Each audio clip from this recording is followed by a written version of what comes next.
All right, ladies and gentlemen, welcome to Getting Over versus Being Put Over. I am your host, and let's get right into it. Ladies and gentlemen, there's a bit of a mess up this week.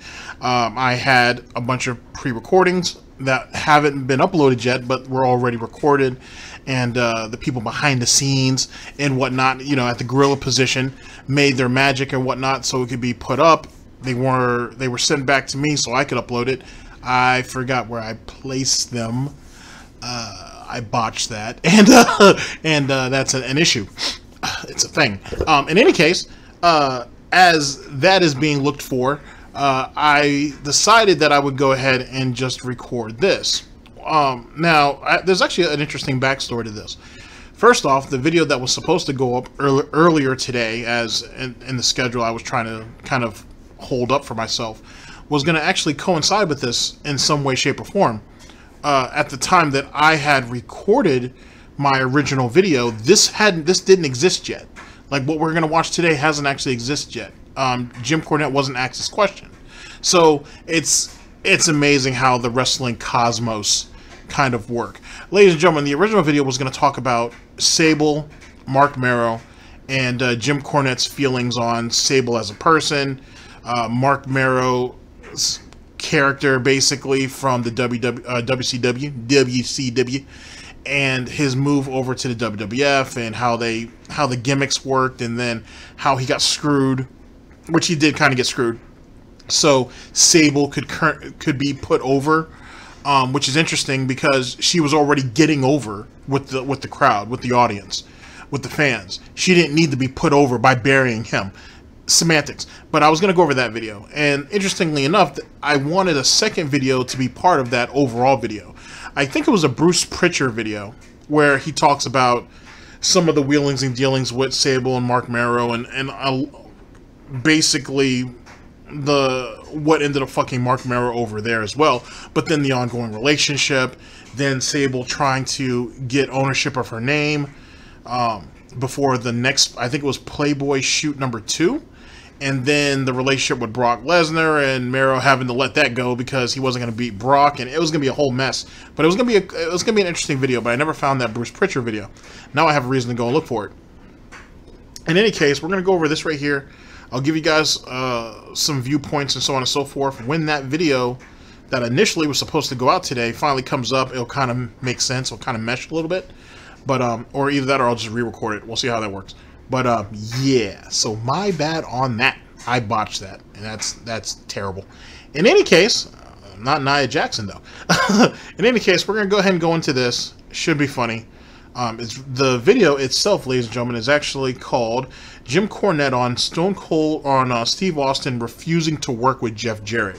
This is from June 9th of 2020. It's on the official Jim Cornette website or YouTube channel. The link for it will be down in the description, as all videos that I use here. Austin, this isn't the first person that Austin has refused to work with. But the thing is with Austin, and most people, some people I should say back then, when you're the hottest commodity up there, right? And essentially, you're carrying the fucking the WWF at that time, WWE, or well, WWF, which is now known as WWE. When you're carrying that shit on your back and you're the guy, you're the man, you can kind of make demands. But it's not about making demands, ladies and gentlemen. It's also protecting you, protecting your image, protecting your brand, which means in some cases your opponents have to make sense. Timing is everything, but certainly your opponents have to make sense. You know what I'm saying? And for Jeff Jarrett, I wouldn't say that it's not that Jeff isn't good in the ring, right? It's just the gimmick that he had at that time. And I think this is 2016, 2017? Might be 2017. We'll see. We'll see when the video plays. But I think that's when he was basically hitting them with the kaboom shit with the guitar over people's heads. Funny, definitely funny. But at the same time, though, too, it was kind of cartoonish. It was kind of cheesy. I don't know. I felt like Jeff was better than that. I liked the fact of him busting guitars over people's heads. I just didn't. I just, when you go back and watch the old stuff around that time, there were certain parts of it that I just didn't care for, that they could have gotten rid of. You know what I'm saying? He has a lot of talent. He still does, you know, even though he's much older now. But he had a lot of talent back then, and I felt like most people in the WWF at that time, they weren't utilized properly. They weren't utilized to their fullest, right? Like, people make the same argument for Steve Blackman. Like, they could have utilized him. He could have been so much more. You know what I'm saying? Dan Severn's another one. He could have been so much more. And he had discipline, so he wasn't going to hurt as many people. You know what I'm saying? It's just it's a shame. It's a real shame. But ladies and gentlemen, this is about protecting the brand. And for Stone Cold Steve Austin, who has worked so hard to get to where he was at, and to put him into certain gimmick matches, even if he was going over no matter what, or if it was just going to be an out-and-out squash match, it doesn't really matter, because yet again, it has to make sense, because it has to fit in to the persona that he's crafted. And I think that's one of the lost, it's slowly but surely starting to become something lost in wrestling. You know what I mean? But then again, is it really wrestling anymore, or is it sports entertainment? Semantics. Ladies and gentlemen, let's go ahead and get into the video at hand. I'll see you guys in just a second. And hopefully, with some of the new batches of recordings that I'll have coming out, there'll be some changes. In that, I'd like to have some kind of like, I'd like to change some things up. So we'll see. But I appreciate everybody giving me the opportunity to do these. I'm glad that people seem to like them. So that's cool and whatnot. And so, you know, I just really wanted the opportunity to be heard, to be honest. Yet again, ladies and gentlemen, the links to all the videos that I use will be down in the description. I'll see you guys in a few. Just kidding. I'll see you guys in like a second or two.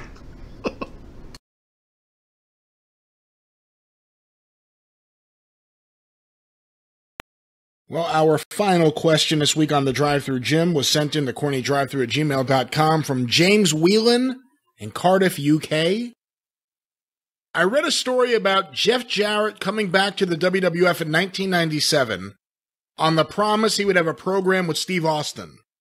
Apparently, Steve Austin shut this down. Do you have any recollection of this, and what was your view? I do indeed recollect this.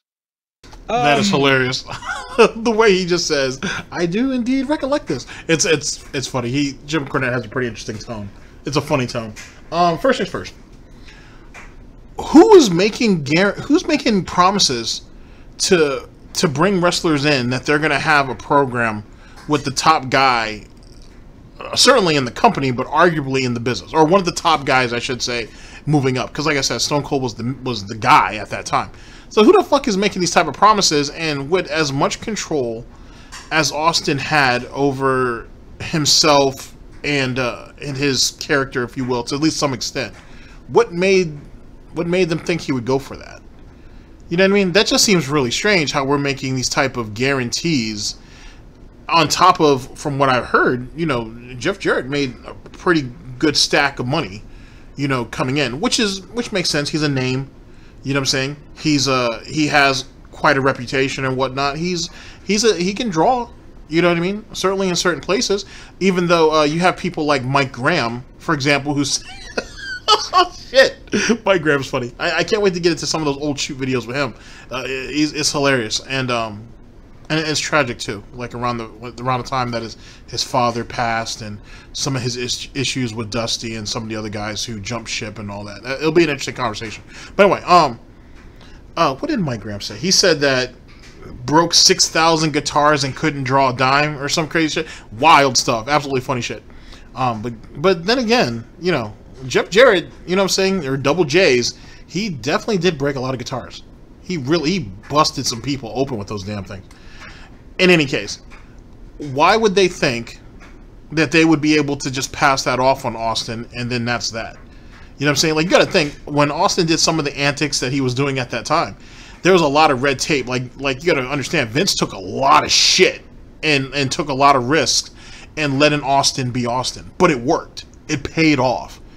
At the same time, when you're able to take some of the risks that McMahon was willing to take for Austin, and give Austin that much control, what makes you think you're just gonna be able to throw anybody in there with him, with whatever gimmick that you guys decide to to brace them up with, and Austin's just gonna take it? Like, you know what I'm saying? That doesn't make a whole lot of sense. Now, keep in mind though too, Austin had to do his fair share of jobs, if you will, or he had to put up with certain shit. I mean, I think honestly, when Austin was kind of going through that comedic era, you know, he did a lot of the stuff with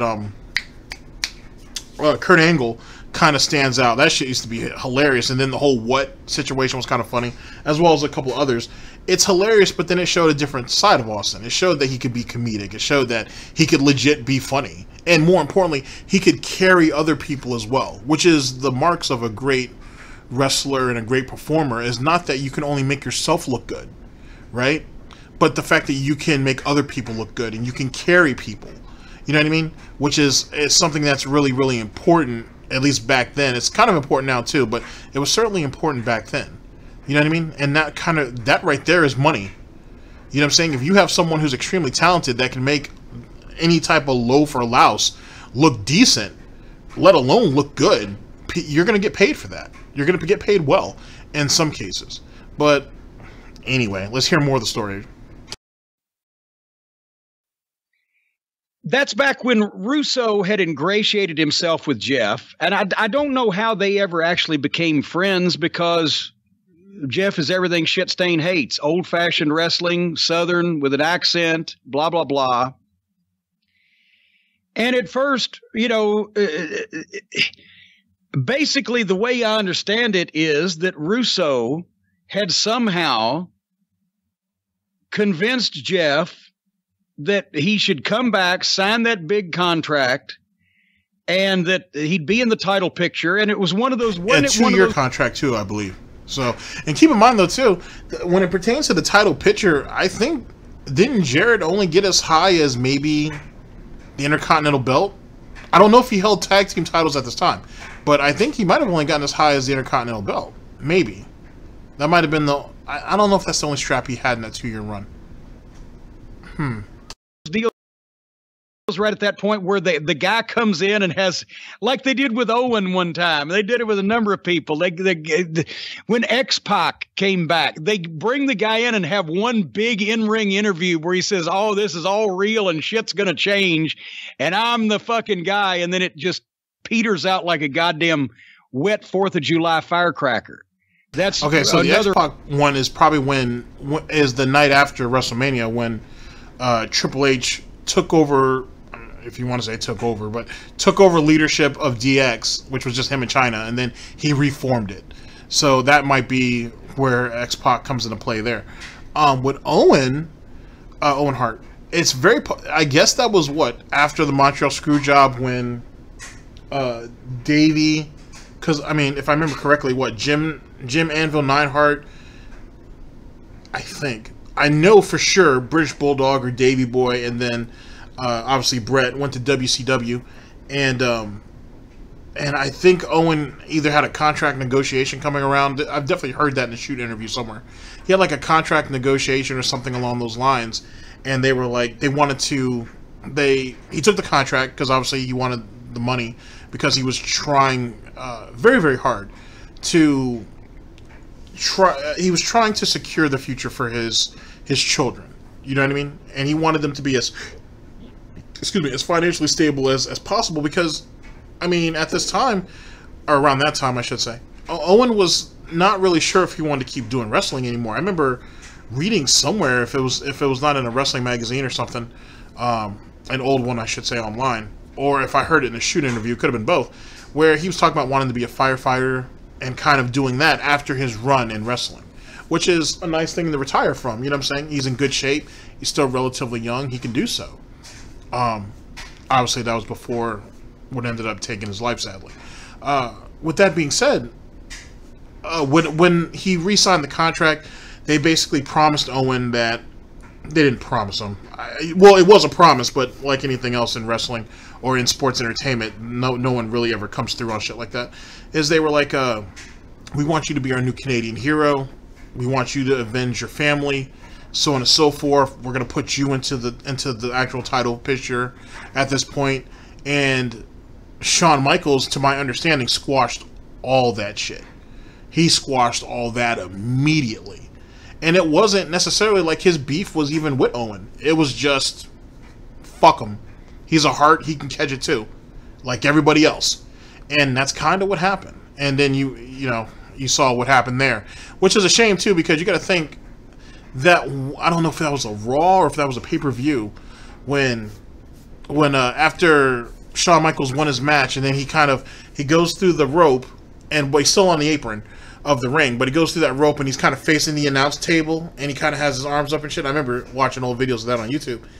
And Owen comes out of nowhere in the hoodie and shit, throws him into the announce table, then jumps on him, which the announce table breaks, jumps on him, he's just beating the shit out of him. That right there should have been money. That should have been money. That should have been a great draw, and they end up pissing it away, which is a shame. And then obviously Triple H comes in and tries to grab him.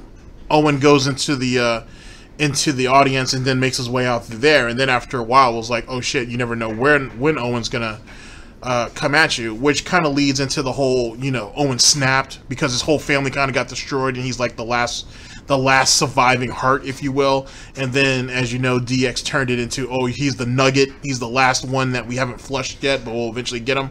I mean, like I said, that it's a shame how they fucked him, how they screwed Owen over, but it is sadly what ended up happening.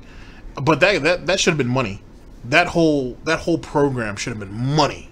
And it could have been good money too. That could have really drawn. I don't know if it would have fixed all of the problems in Canada around that time, but it certainly would have helped. So for Vince and others to present that to Owen, and then end up completely letting him be derailed later, is just another one of the great tragedies, if you will, that came out of the business. So it is what it is. Hallmark of shit-stained style of booking. You remember those big debuts, right? Oh, where this is real and everything's different. I think it still happens, yeah. Yeah. And so Jeff came and was convinced by Shitstain, yes, he's going to have this big fucking main event run and blah, blah, blah. But Steve Austin was still mad because when he worked in Memphis in 1989, he was fucking making $250 a week and eating, baked potatoes because he couldn't afford anything else. And I've talked about that on a previous, I'm pretty sure I talked about it in one of my previous wrestling videos about Austin basically sustaining himself off potatoes and rice. Interesting story, to be honest. The full story, if you ever look it up, which gives you an idea of what living on the road was at that time, and not being a main eventer, and having to stretch out every cent that you get, that you ever made or you ever got. Actually, Owen, going back to Owen Hart, he was like notoriously good at that. Like, he could get every last dime out of everything he spent. Like, you know what I'm saying? Like, nothing was wasted. Because yet again, he was saving up. So, he's putting his money away because he's trying to do that for his family. So, just another interesting story on what it was like being out on the road. You know what I'm saying? It isn't all, limousines and yachts and all that bullshit, man. It can get rough for a lot of these dudes, especially if they're, at least for some guys anyway, they still have to pay for all their own travel, which is insane to me. You would think, I mean, I don't know. I feel like if you're going to get these guys from city to city, you would think you could just pay the traveling and then write it off later. But I don't know. I mean, but then again, some people's contracts are different than others. Some guys can get that negotiated in, some people don't. So didn't think, and to be quite honest, at that time, he was correct.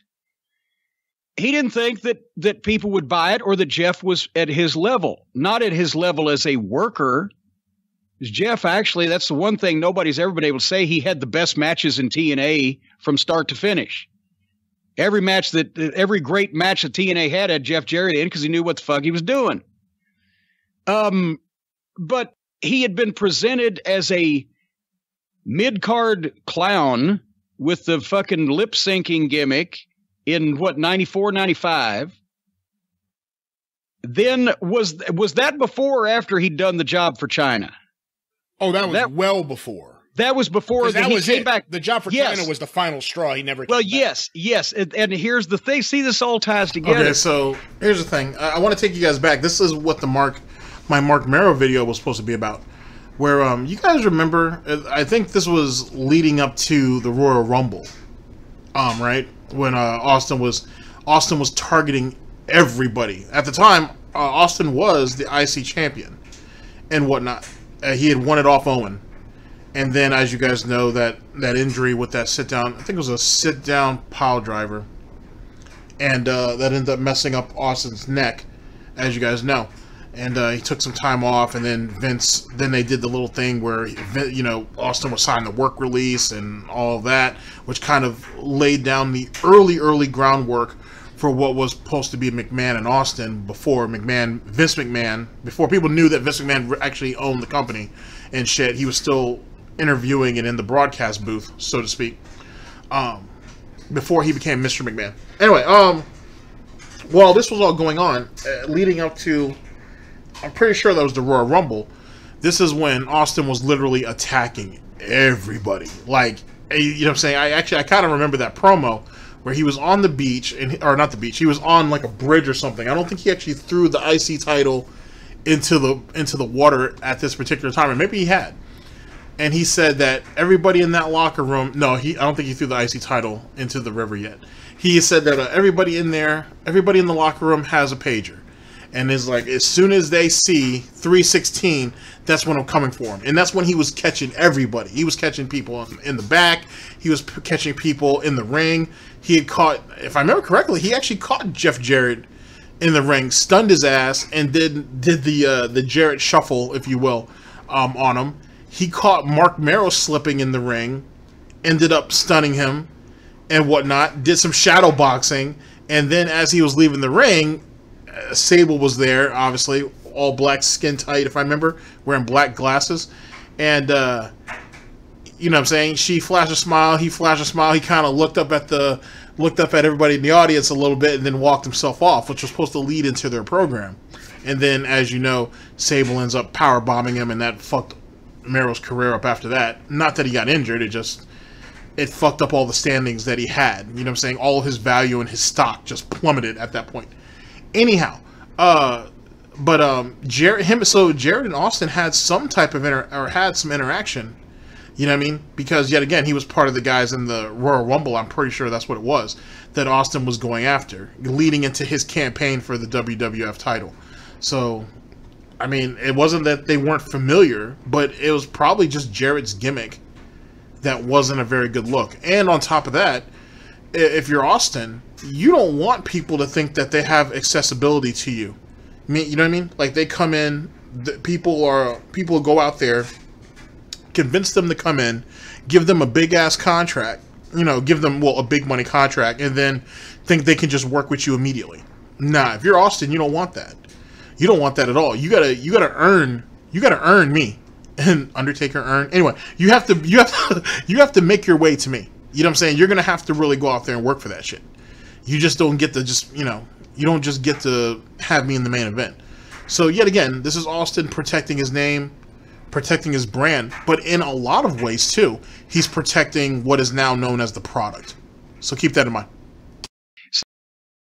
So Steve Austin is thinking about the fucking underneath guy, the middle card guy, the lip syncing guy that's been presented there a couple years beforehand. Whatever he'd done in WCW, I didn't pay that close attention, but he wasn't. Oh yeah, and some of the guys that Austin was stunning at this time were like mid card guys as well.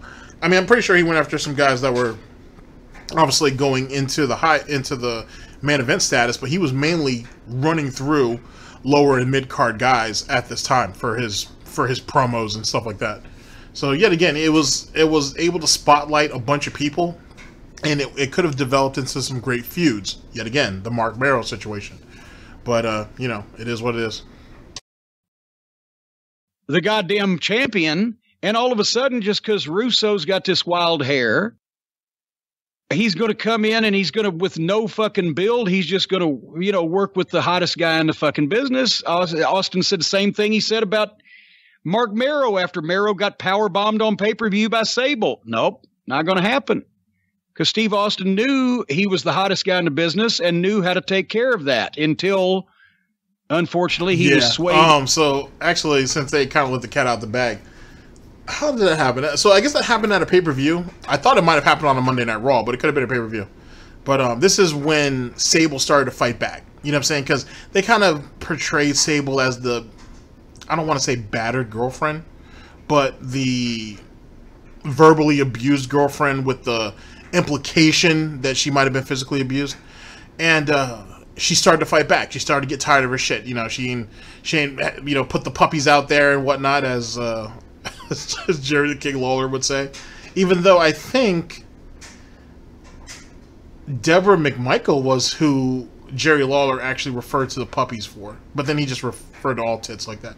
Anyway, big ups to Jerry Lawler.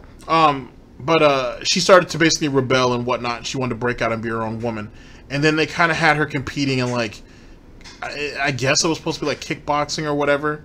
And then she was supposed to go out there and actually wrestle Mero. And then I guess it was a pay-per-view. She ended up power bombing his ass on the outside on the outside of the ring. And absolutely, though it didn't physically hurt Mero because Mero knew how to take the bump, it destroyed his stock. And so the story goes that Austin is watching this, and he's like, okay. He calls Vince, and he's like, well, who am I working with next? And Vince is like, huh? Like, what do you mean, pal? And he's like, did you not see what the fuck I saw?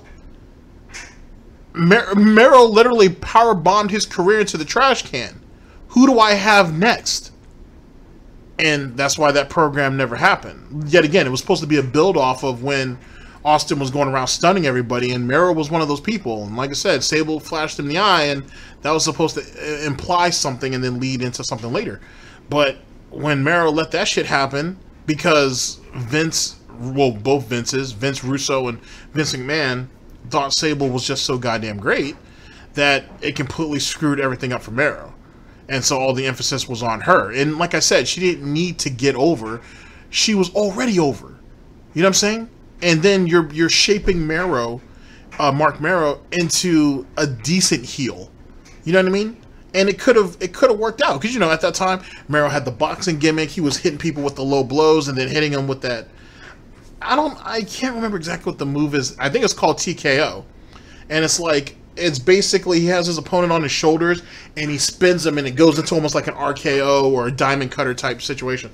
Watching it back on YouTube, I actually kind of liked it, to be honest. He had good execution with it. But yet again, like, he got wasted.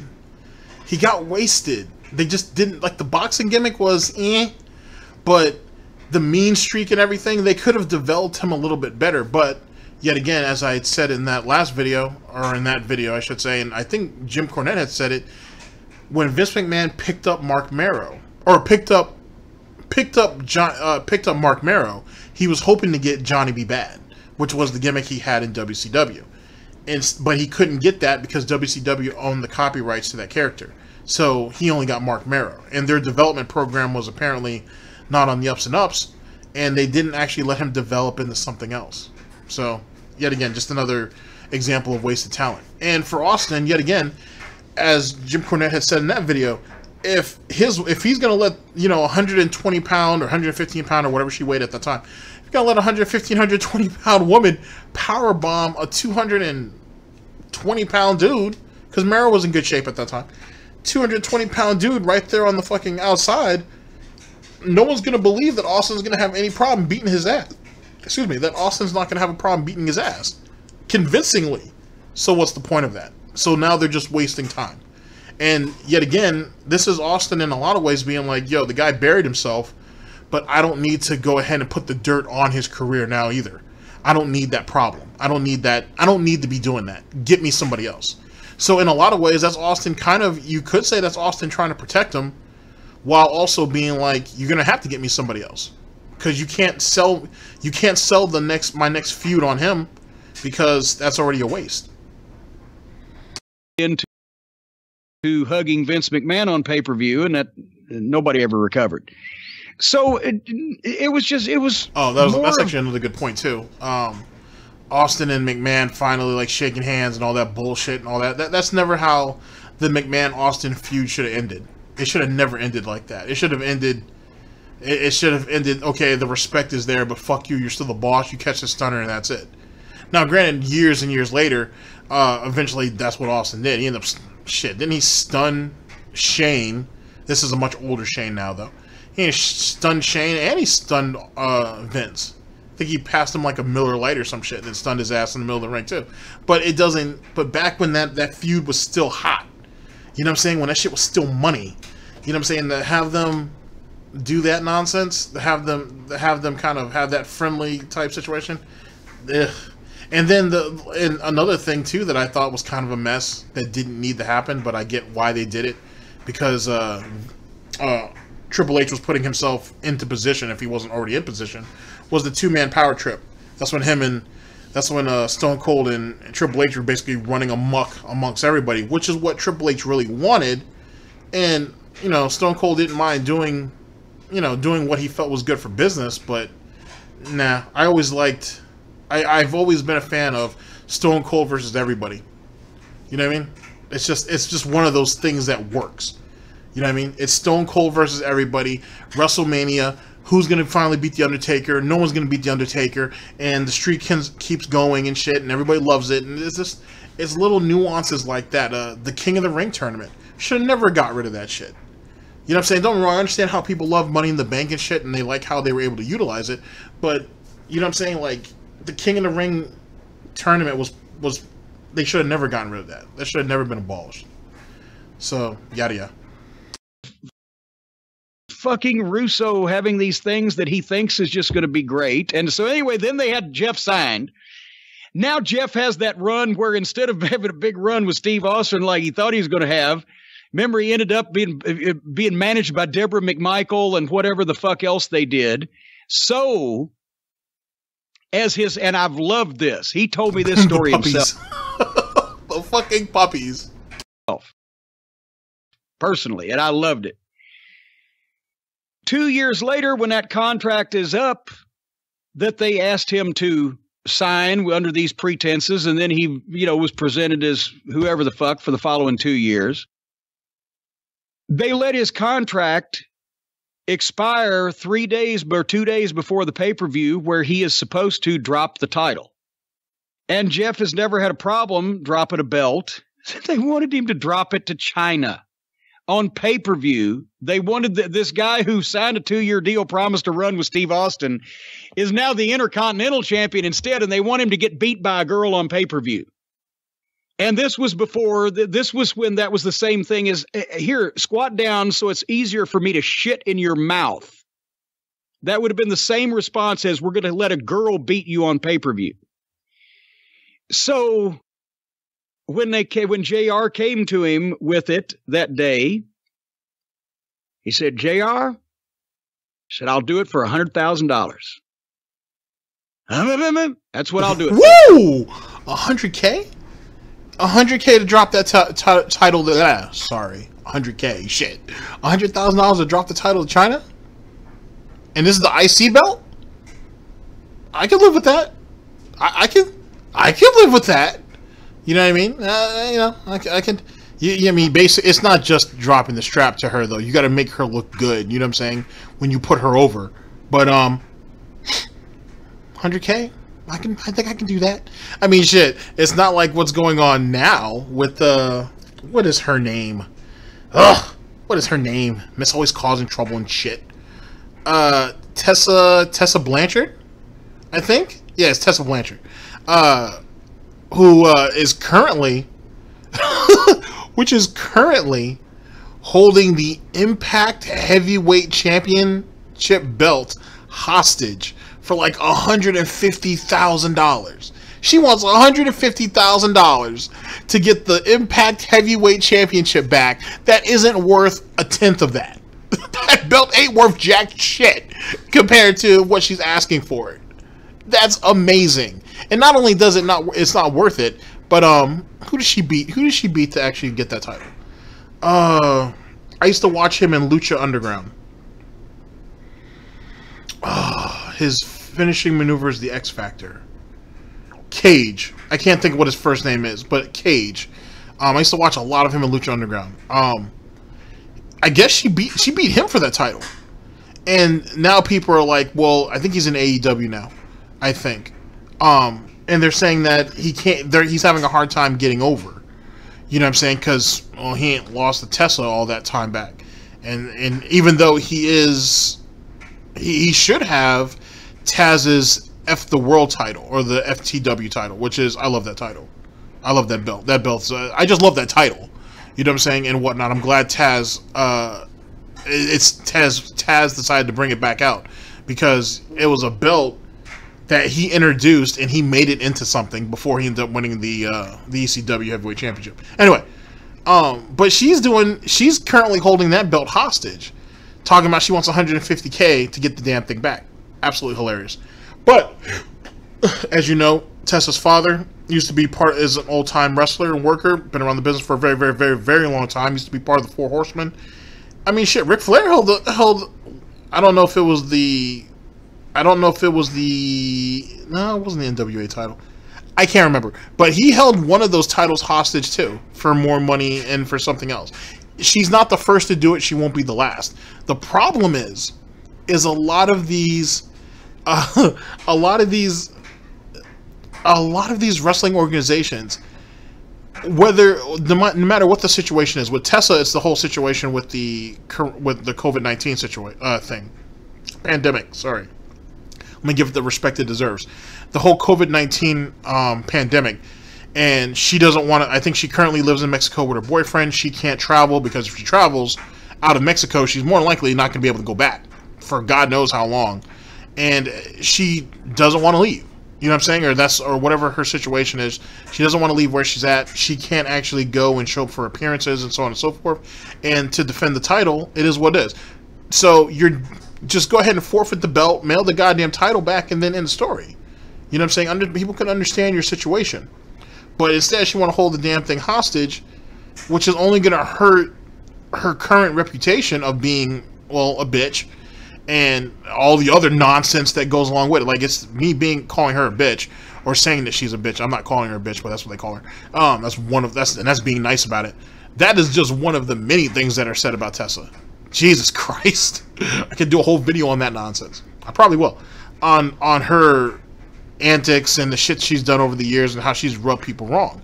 Which is the reason why people were kind of hesitant about, well, if she comes to AEW, people are going to be like, well, wait a second, we need to really talk. Like, other wrestlers are like, we need to talk.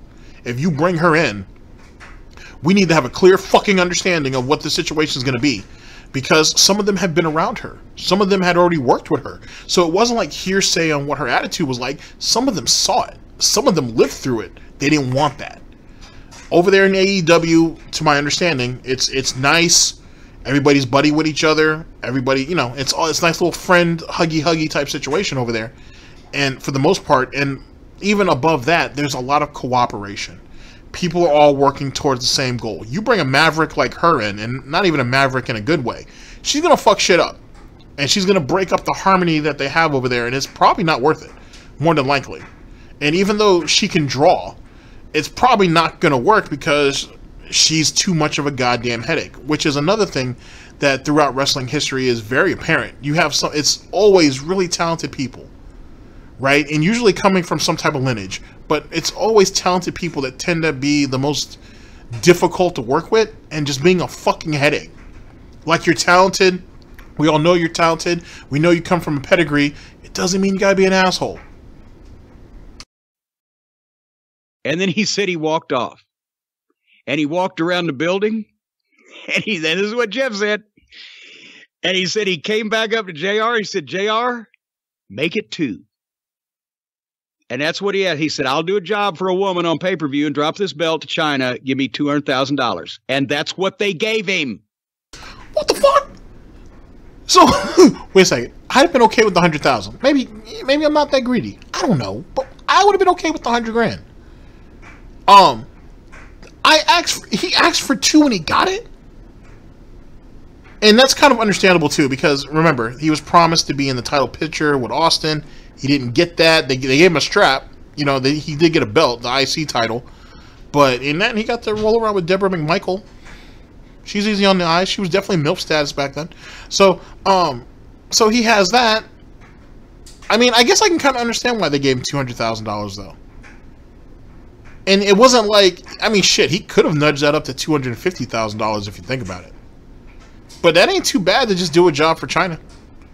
That really isn't that big of a deal, honestly. I mean, that was probably the easiest $200K he's ever made. I'm surprised Vince paid it. I'm surprised Vince paid it, but ladies and gentlemen, this goes back to what I had said. Understanding and knowing your worth. You know what I'm saying? Jarrett's worth that. He's probably worth a little more. Like I said, he's probably worth, if I don't know, I'm much younger than he is, but if I was to go back in time and talk to him, I'd have been like, well, man, maybe you should only take this $150K, and then we could just walk off that. But if they're willing to give you $200K, they're probably more than willing to give you $250K. It might not be. That might not be a bad look. That might not. I probably would have nudged him up to 250. No, I probably wouldn't go out any further than that. But definitely take 250K for a 2-year contract. He still got a belt, but he didn't get the program that he initially wanted, and he's getting ready to drop the strap anyway. And then more than likely, I think Jarrett left after that. I don't know. It's not a bad look. And that is one of the greatest stories I've ever heard, up there along with J.J. Dillon finally getting out of his goddamn deal up there and going in and fucking giving his notice. It took me 1.5 years to sell my house, but fuck it, I'm gone. I love that when shit like that, because what the fuck? You should have taken the belt off the guy before the contract was up, and then you're going to ask a guy who was still considering his full-time occupation as being in the wrestling business to do a job for the biggest company in the world on pay-per-view for a woman. So they paid $200,000 for that to get their belt back. And that's why Jeff Jarrett has never worked for the WWF again, and until fucking he never wrestled for him again, but now he's back up there. He's working for him again. As an agent, yeah. As an agent. So he can tell all the other people, don't get beat by women unless they pay you $200,000. That's funny. All right, well, that's actually kind of funny. Let's do some, let's go ahead and clip that. Thank you to Jim Cornette and Brian Last, sorry. And whatnot for that amazing piece of glory. And let's give some closing thoughts. Like I said, the link to the original video will be down in the description. So, in actuality, ladies and gentlemen, so they let the guy's contract, Jeff Jarrett, they let his contract lapse by like 2 or 3 days. And he's supposed to drop this title to China. So, in actuality, as Jim had brought up there, they weren't paying him. It wasn't like what I thought it was. They weren't paying him the money as okay, this is to compensate you for what we initially owed you, we didn't come through on. We're doing it to get our goddamn title back. We want to make sure we get our belt back before you leave. Smart move and whatnot, which makes sense why Jarrett made sure they paid him big before that happened. Also, in a lot of ways, this is damn near making the same mistake that they made with Brett in Survivor Series of 97, when they didn't get the title off of him before they opened him up for negotiations with WCW and Eric Bischoff, which led to the Montreal Screwjob and then the nonsense that entails. I'm going to talk about that coming up. Eventually. I will definitely speak on that. And now Jeff Jarrett's back up there as an agent, which makes sense. He has a lot of experience. He has a wealth of experience. It only makes sense to kind of do that. It's not about, I have to say, it's not necessarily about him putting China over and giving her the strap. I understand how that would seem like something, but it's really not. It was really just them wanting to get their belt back. Some could make the argument that, especially back then, he had to suffer a level of humiliation and being pinned by a woman for the title, but I mean, for a while, weren't they hinting at the fact that they were thinking about putting the WWF heavyweight belt on her? I mean, I don't know. I think they just wanted their belt back, to be honest. And I think if Jarrett could get a big payday out of it, I think he took it and he ran with it. And God bless him for doing it. God bless him for getting his money and getting the fuck out. Because then he doesn't have to do another 2 years with God knows what the gimmick is, and it is what it is. Then again, he ended up bringing Russo into TNA later, and that was a mess. And then, well, I feel like a lot of the time that Jeff Jarrett and Vince Russo spent together was kind of garbage. Which is actually interesting, too. Now we're speaking on Russo, or Shit Stain, as he's more affectionately known as. It's funny for someone who hates wrestling and says he doesn't want to talk about wrestling. As of recent, all he really does is talk about wrestling. Which, I mean, to be honest with you, it's his only claim to fame. He hasn't done shit else outside of that. So it is what it is. But I plan to talk about that too, because I want to go over that epic Jim Cornette, fucking shoot interview where he buried the fuck out of Russo, because that's always good for a laugh. So that'll be a thing coming up. Well, anyway, ladies and gentlemen, this is this right here is the overall importance of this video, was understanding what your worth is, understanding your value, protecting the brand, your brand, protecting yourself, protecting the overall brand and or product, and in a lot of ways protecting the person across from you. Even though Austin may or may not have had some issues with Jarrett stemming back from the 80s, late 80s, at the same time, that program with Jarrett and that particular incarnation didn't make sense, so he didn't go with it. And he wasn't afraid to say no to it, because he was the man. He was the guy. So he don't really have to. You know what I'm saying? He doesn't really have to sit there and say anything otherwise.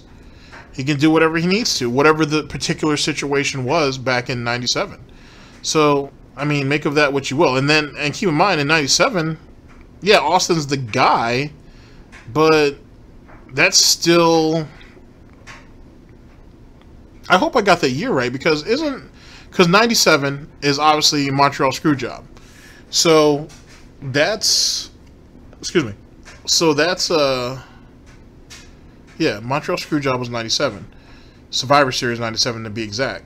Austin was slowly but surely putting himself into that picture, but he wasn't in that picture yet, because the transition of Bret Hart's reign and Shawn Michaels' reign in a lot of ways was transitioning over to Austin. If you think about it, in 97. You know what I'm saying? It was slowly but surely about to become Austin's year. And it was about to become Austin's run, if you think about it. So, I don't know. I'm gonna have to think about that more. I may have messed up some details, because that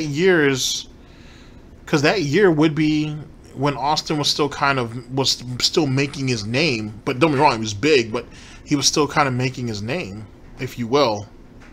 And like I said, he was getting himself into the title picture, at least the world title picture, the heavyweight belt, the heavyweight strap. Well, still interesting situation, no matter what. And like I said, nothing against Jeff Jarrett. It's just, yet again, you got to understand your value. You got to understand your worth. It's very important, because if you don't know what you're worth, then other people who do know what you're worth, or know what you should know, or know what you should know, will completely and totally take advantage of you. And what's going to stop them? You know what I'm saying? Ignorance is bliss, but at the same time, though, too, people will take advantage of that situation. It's human nature, sadly. Anyway, ladies and gentlemen, this is Getting Over versus Being Put Over. I've been your host, and take care of yourselves, and I'll see you guys for the next one. Thank you. Fuck you. Bye, bacon.